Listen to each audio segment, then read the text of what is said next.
پی آئی اے کی خریداری کے لیے آپ نے 10 ارب روپے کی بولی لگائی ہے. اس سے مہنگا تو کراچی میں ایک ہوٹل ہے ریجنٹ پلازا, وہ فروخت ہوا ہے 14.5 ارب روپے کا. تو اس بولی پر آپ کا کانفیڈنس لیول 100% ہے, آپ ڈٹرمنٹ ہیں کہ آپ نے یہ بولی بالکل درست لگائی ہے؟ پی آئی اے کی ہسٹری بیان کر دوں. ویسے تو اس وقت جتنی پی آئی اے پہ ڈسکشن ہو رہی ہے پورے ملک کو پتا ہے کہ کیا ریالٹی ہے. ریالٹی یہ ہے کہ پی آئی اے نے پچھلی 2 دہائیوں میں 800 ارب کا کیومولیٹو لاس کیا, بالکل. اور پی آئی اے کو پرائیویٹائز یہ آئی ایم ایف کے پریشر کے تحت کر رہے ہیں کہ وہ ہر سال 100 ارب کا لاس کرتی ہے. تو آئی ایم ایف نے کہا کہ ہم آپ کو قرضہ تب دیں گے جس وقت آپ یہ لیکیجز بند کریں گے. تو لیکیجز بند کرنے کے لیے انہوں نے جو آپ کے لاس میکنگ ادارے ہیں ان کی شرط رکھی کہ آپ ان کو سیل آف کریں گے, ان کو پرائیویٹائز کریں گے.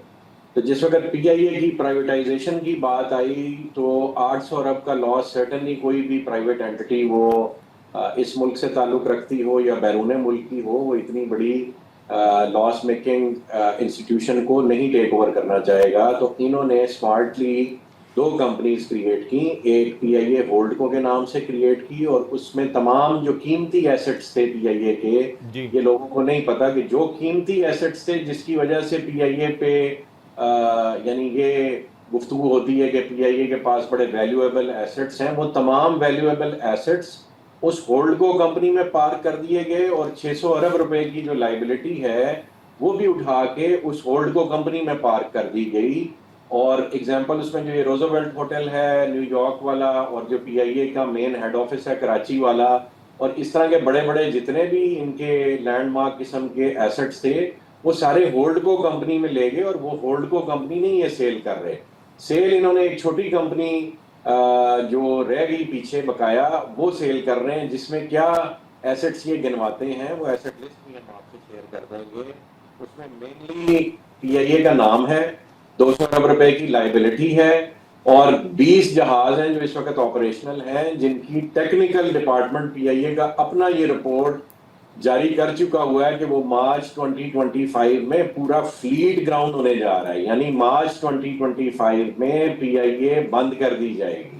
یعنی اور اس کے باوجود بھی آپ پی آئی اے کو خرید رہے ہیں, تو آپ کا بزنس پلان کیا ہے؟ کتنے طیارے آپ لوگوں نے شامل کرنے تھے؟ کس طریقے سے آپ لوگ آگے لے کے پی آئی اے کو چلتے, کیونکہ آپ کا تجربہ تو اس حوالے سے کچھ بھی نہیں ہے. اس میں جی ہماری چائنا سدرن کے ساتھ گفتگو چل رہی, ایک ٹرکش کمپنی کے ساتھ گفتگو چل رہی. ٹرکی میں 2, ایک ان کی جو ٹرک ایئر ہے جو ان کی انٹرنیشنل ایئر لائنز ہیں ان کے چیئرمین سے ہماری گفتگو چل رہی ہے. اس کے علاوہ پیگاسس کی ہم سے بھی گفتگو چل رہی ہے, ایک اور گروپ سے بھی چل رہی ہے. اگر ہمیں یہ پی آئی اے ایوارڈ ہوتی تو اس کے بعد سرٹنلی ہمیں ایک ایویشن ایکسپرٹ باہر سے آن بورڈ لینا تھا, اور اس کے لیے نیگوسیشنز چل رہی تھیں ہماری ڈفرینٹ پارٹنرز کے ساتھ. اس میں سے کچھ اپریہنشنز تھیں, چائنیز پلینز کو انٹرنیشنلی باقی کنٹریز نہیں ابھی ایکسیپٹ کر رہی, اس وجہ سے ابھی ہماری نیگوسیشن آن وے تھی. مین وائل چونکہ یہ بڈنگ کا پروسیس کئی دفعہ ایکسٹینڈ ہوا, اور اس دفعہ بھی غالباً یہ ایکسپیکٹیشن تھی کہ یہ پھر ایکسٹینڈ کر دیں گے. لا محالہ انہوں نے یہ بڈنگ کلوز کی, ہم واحد بڈر تھے. یہاں جو باقی چیزیں آپ لوگ اینالائز کر رہے ہیں, ایک چیز نہیں اینالائز کر رہے کہ بڈنگ پروسیس میں سامنے آنے والی ایک ہی کمپنی ہے, اور وہ صرف ہم ہیں. بالکل.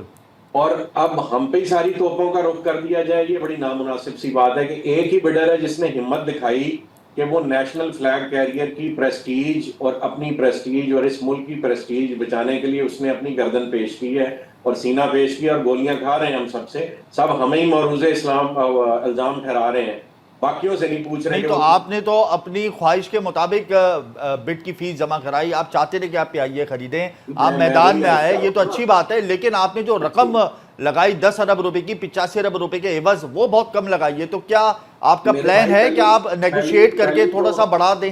10 ارب سے کوئی نیگوشیشن کی چانسز ہیں؟ میں عرض کرتا ہوں, پہلی تو بات یہ کہ 8,000 ارب یا 800 ارب اور 10 ارب کا فرق ہو نا, تو پھر آپ کہیں گے جی آپ نے بڑی تھوڑی قیمت لگا دی ہے. جو پی آئی اے کی منظر کشی کرنے کی کوشش کی جا رہی ہے نا, اس میں تو 80-85 ارب روپے بھی کوئی ویلیو نہیں ہے. ٹھیک ہے, یہ مطلب کئی بزنس مین ہیں یہاں پہ جو ایسے سرمایہ لے کے جیب میں پھر رہے ہوں گے, لیکن انفارچونیٹلی ان میں سے کسی کا بھی سرمایہ پاکستان میں نہیں ہے.